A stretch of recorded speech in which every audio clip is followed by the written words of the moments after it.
Morning दोस्तों, स्वागत है आप सभी का आपके अपने यूट्यूब चैनल पर। मेरा नाम है गौरव और मैं लेके आया हूँ 26 जून के इम्पोर्टेंट करंट अफेयर्स के बारे में। तो चलिए स्टार्ट करते हैं। पहला पॉइंट है, डे ऑफ द सीफर किस दिन मनाया जाता है? तो डे ऑफ द सीफर मनाया जाता है 25 जून को। इसकी थीम क्या थी इस वर्ष की? इस वर्ष की इसकी थीम थी सीफर्स आर की वर्कर्स। दूसरे पॉइंट पे आते हैं। दूसरा पॉइंट क्या कहता है, कैबिनेट ने किस एयरपोर्ट को इंटरनेशनल एयरपोर्ट की मंजूरी दी है? तो कैबिनेट ने अभी उत्तर प्रदेश के कुशीनगर एयरपोर्ट को इंटरनेशनल एयरपोर्ट की मंजूरी दी है। तीसरे पॉइंट पे आते हैं, किस सरकार ने बुखार क्लिनिक स्थापित करने की घोषणा की है? तो बुखार क्लिनिक स्थापित करने की घोषणा कर्नाटक सरकार ने की है। चौथा पॉइंट पे आते हैं, केंद्रीय मंत्रिमंडल ने इन स्पेस नाम से अंतरिक्ष संस्थान को मंजूरी दी है। तो किसे मंजूरी दी गई है? इन स्पेस नाम को। अच्छा, इन स्पेस नाम आया है तो इन स्पेस का फुल फॉर्म के बारे में पूरा बताते हैं। इन स्पेस का फुल फॉर्म होता है Indian National Space Promotion and Authorisation Centre. इसका हिंदी में मतलब होता है भारतीय राष्ट्रीय अंतरिक्ष संवर्धन तथा प्रमाणीकरण केंद्र। पाँचवें पॉइंट पे आते हैं, किस सरकार ने ई पंचायत पुरस्कार 2020 जीता? तो ई पंचायत पुरस्कार 2020 जीतने वाला राज्य बना है हिमाचल प्रदेश। छठे पॉइंट पे आते हैं, केंद्र सरकार ने कितने रुपए के पशुपालन बुनियादी ढांचा विकास फंड को मंजूरी दी है?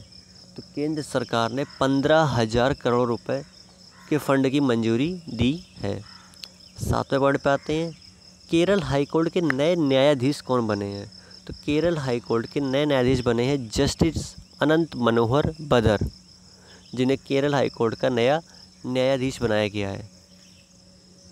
आठवें पॉइंट पे आते हैं, किस केंद्रीय मंत्री ने इंडियन रेड क्रॉस सोसाइटी की ई ब्लड सर्विस मोबाइल एप्लीकेशन को लॉन्च किया है? तो ई ब्लड सर्विस मोबाइल एप्लीकेशन को लॉन्च करने वाले केंद्रीय मंत्री डॉक्टर हर्षवर्धन जी हैं।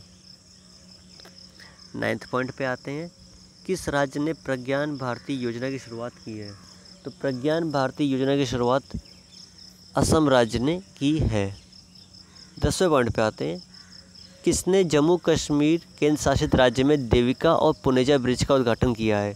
तो केंद्रीय मंत्री जितेंद्र सिंह ने देविका और पुनेजा ब्रिज का उद्घाटन किया है, जिसे BRO ने बनाया है। 11वें पॉइंट पे आते हैं, किसने क्लाइमेट प्लेज फंड की घोषणा की है? तो अमेज़न ने क्लाइमेट प्लेज फंड की घोषणा की है। 12वें पॉइंट पे आते हैं, किस सरकार ने आर्थिक रूप से कमज़ोर छात्रों के लिए लैपटॉप योजना शुरू की है? तो आर्थिक रूप से कमज़ोर छात्रों के लिए लैपटॉप योजना केरल राज्य ने शुरू की है। 13वें पॉइंट पे आते हैं, 13वां पॉइंट क्या कहता है, किस बैंक ने वीडियो KYC शुरू करने की घोषणा की है? तो वीडियो KYC शुरू करने की घोषणा ICICI बैंक ने की है। 14वें पॉइंट पे आते हैं, वो क्या कहता है, किस मंत्रालय ने वैदिक food and spices of India पर एक वेबिनार का आयोजन किया है? तो वैदिक food and spices of India पर एक वेबिनार पर्यटन मंत्रालय ने किया है। 15 पॉइंट पे आते हैं, किस सरकार ने लोक कलाकार गुलाबबाई संगमनेरकर को वीठाभाई Narayan Gavkar life time achievement award देने की घोषणा की है? तो ये घोषणा की है महाराष्ट्र सरकार ने। 16 पॉइंट पे आते हैं,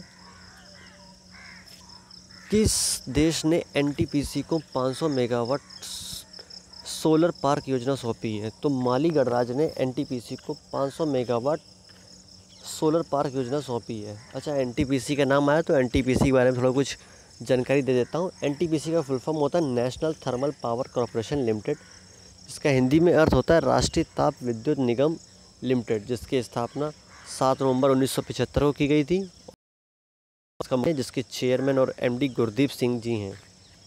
17वें पॉइंट पे आते हैं, किस राज्य में आत्मनिर्भर पेट्रोल पंप का शुभारंभ किया गया है? तो आत्मनिर्भर पेट्रोल पंप का शुभारंभ पुणे राज्य में किया गया है।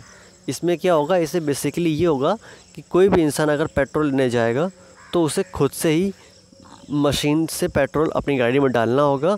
जो साथ में लड़का खड़ा होगा या व्यक्ति खड़ा होगा वो सिर्फ और सिर्फ उसे गाइड करेगा।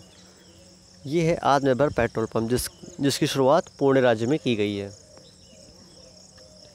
18 पॉइंट पे आते हैं, किस देश ने संयुक्त राष्ट्र हथियार व्यापार संधि में शामिल होने की घोषणा की है?